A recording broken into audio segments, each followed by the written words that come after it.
if 300 adults can gather at Tottenham Police Station after the alleged shooting of an adult by police, where are they when a teenager has been stabbed by another teenager? Why are there not protests of this nature when people kill each other? Why is it only when the bullet has been fired by the police that this fury seems to be achieved? That's a genuine inquiry, and I presume there are genuine answers, even if to you the answer is obvious. I promise you it isn't to me. That, to me, seems sad. Colin's in Peckham. Colin, what would you like to say?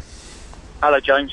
It's just a quick one, fella. Obviously, I work in Peckham. I also lived on the borders of Bromley and Catford. Now, yesterday, around about 5 o'clock, obviously a couple of the guys in the office have got BBM, so there was BlackBerry messages being sent around. There was numbers and hundreds of views, all gathering around Peckham. All the shops started shutting. Yes, obviously everyone knows now what's gone on in Peckham. Even when I got home, and we had to shut the office early last night at 6 o'clock. Now I'm an estate agent. Now, obviously, this affects the property market as well. It affects so many different things. When I got back home, there was hundreds of youths gathering around Catford, Bromley, all coming from Bromley, Lewisham, all to go up to Bromley to start causing trouble. Now, this was all going against BlackBerry Messenger. Now, I'm a child protection officer as well. I've been teaching kids from the age of 7 up to the age of 14, 15. The reason I gave up is when they get to 14, 15, not saying all of them are, but the majority of kids, when they get to 14 and 15, they've got a chip on the shoulder. This is not a colour thing either. This is just pure and simple across the board. They want everything that they want everything that their mates have got, mobile phones, trainers, and they will go to any extent to get it. There's lots of people that I've been listening to this morning are all glorifying all this violence, saying, oh, it's about the government this, the police this. I don't think that's true today. I've heard a lot of that in the conversations generally. The last two callers, James, were basically wasn't the governor? They both categorically said it had absolutely nothing to do with the economy and everything to do with mistrust and dislike of the police. And I believed them because they were describing themselves. To a certain extent, yes, I understand. James, I'm 42 years old. When I was 16, 17, I got into trouble and I went to prison twice. Now, when I was in prison, I saw lots of things that I wouldn't want to repeat out on the street, lots of things that absolutely shocked me. And I never went back. But I also took a massive, massive beating from 6 police officers in the back of a transit in an SPG van back in the late 80s, early 90s.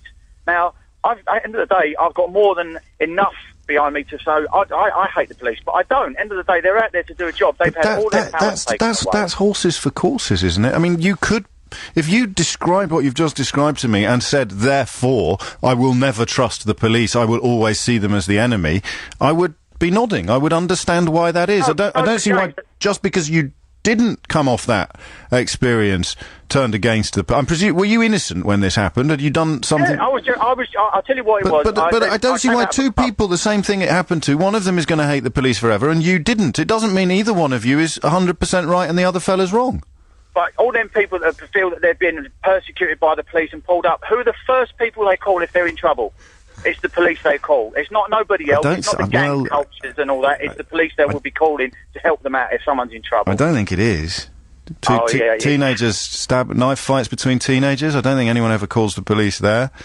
The sort of burglaries, housebreaking in certain parts of London, the police are barely troubled by it. It's one of the reasons that politicians tell us crime figures are coming down, because people in certain parts of town don't bother reporting them anymore. Well, I just personally think that, I mean, the police need to have they need to be given a lot more power. These rubber bullets need to come in, pepper spray, anything you can do to control these situations, because they're not doing it at the moment.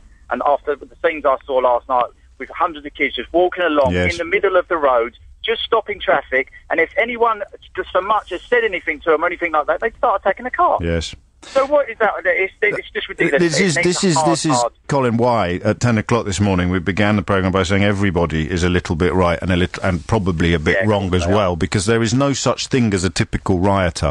So the more simplistic the analysis, the more dangerous it becomes. For you to say we need to do this or we need to do that will be right in the case of some of these people. In the case of most of the youths you saw last night, it will be right. But where we let ourselves down is when we try and translate that prescription onto other people, like a couple of the more recent callers who have not been involved in the criminality but are furious about the way they perceive they've been treated by the police. You can't write the same prescription for both of those problems, clearly. No, of course you can't, but then at the end of the day, if you've got nothing to hide, at the end of the day, if the police want to pull me over and search me, all right, let them search me. There's no, you know what I mean? What if he locks you in the back of a van and 6 of them kick the living daylights out of you? Is that all right as well?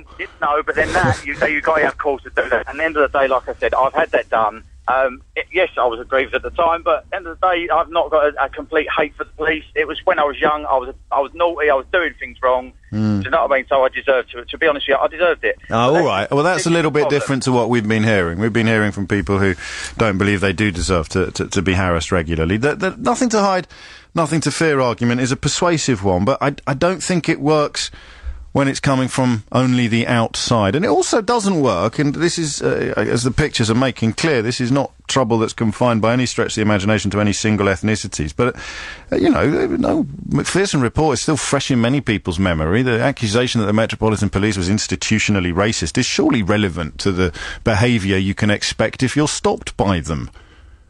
It doesn't seem remotely relevant to me for white people to tell me that they are happy to be stopped and searched because they've got nothing to hide, while black people tell me for years that the way they're spoken to and treated when they're stopped and searched is very different.